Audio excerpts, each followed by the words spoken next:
Hello, my name is Gabriele Garcia.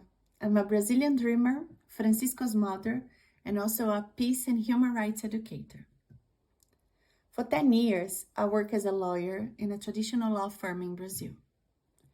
I had financial stability, career plan, prestige, but I didn't feel that my work was contributing to make people's lives better.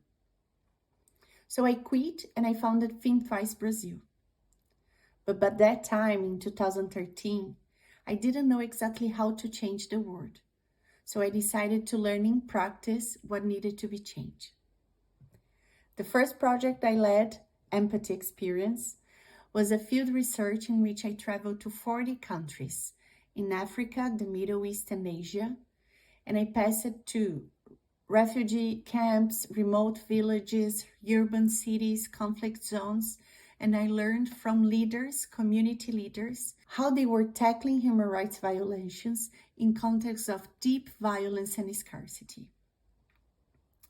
I realized then that my mission is to support people to break the cycles of violence, healing their own wounds and encouraging them to take responsibility to heal society. Think Twice Brazil embodies this mission, and it's a pioneer organization that promotes individual and collective reconciliation through education for peace and human rights.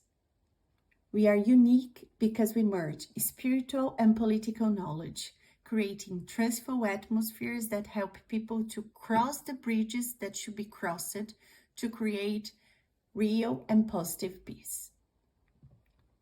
In Brazil, recent studies demonstrate that more than 60% of the population associates human rights to criminals, which demonstrates a lack of knowledge about this agenda.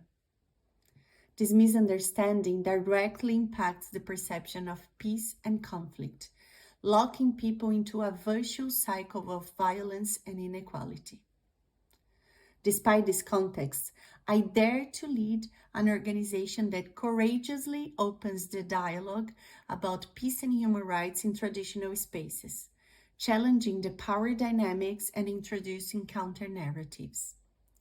We deliver paid training to politicians and executives, while we also fundraise to develop vanguard research on human rights and nonviolence. I am very proud and grateful for what we built so far. And I feel that I'm not only leading a pioneer organization, I am also leading the revolution. And the revolution is non-violent. Thank you.